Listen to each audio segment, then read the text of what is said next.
il n'y a alors plus d'angoisse à exprimer, car un esprit qui est en état de création peut indéfiniment s'exprimer ou non. L'état d'esprit qui est là, et qu'est-ce que tu penses de ce bouquin alors? Va s'animer, bouger. Qu'est-ce que tu en penses de ce bouquin? Il a son propre mouvement qui pénètre au cœur de l'inconnu, au cœur et de cela même que l'on ne peut nommer. La méditation que vous pratiquez n'a donc rien à voir avec celle dont nous parlons ici. Cette méditation-là part de l'éternel et rejoint l'éternel, car le fondement sur lequel on s'appuie n'est plus le temps, mais la réalité. Alors? Voilà. Qu'est-ce que tu penses? On continue? Non, tu peux dire que qu'est-ce que tu penses de Krishna, de ce bouquin, de Krishnamurti, de ce bouquin? Quel thème veux-tu? Non, non, non.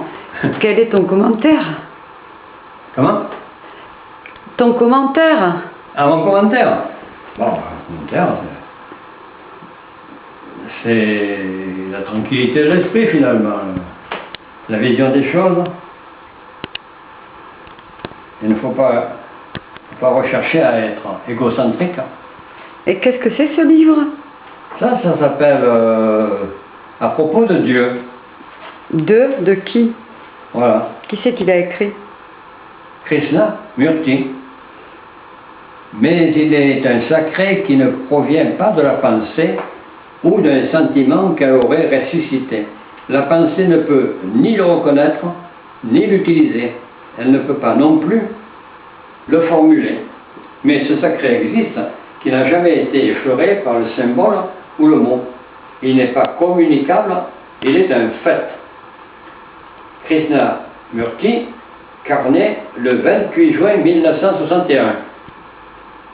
Voilà tout ce qu'on peut dire globalement sur ce livre. Hein? Face au mystère de la vie et de la mort, face à l'angoisse existentielle, l'homme choisit généralement son camp. Ou bien il écarte toute notion de Dieu, en voyant dans la vie une mécanique régie par les lois naturelles communes à toutes les espèces vivantes. Ou bien il se tourne vers la foi et une tradition religieuse.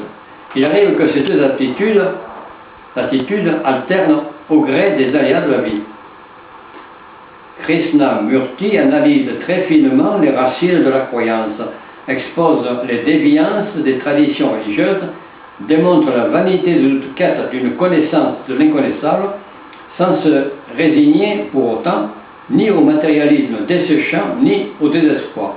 Il ouvre une troisième voie, originale, rigoureuse, sans être austère. Il existe, dit-il, un autre type d'esprit religieux qui n'est asservi à aucune tradition, à aucun gourou. Il faut cesser de passer par l'intellect ou la foi aveugle pour être enfin radicalement libre de faire l'expérience de la réalité, de la vérité, de la félicité suprême. L'esprit religieux, tel que le conçoit Krishnamurti, est la perception directe du sacré sans adhésion à aucun dogme religieux.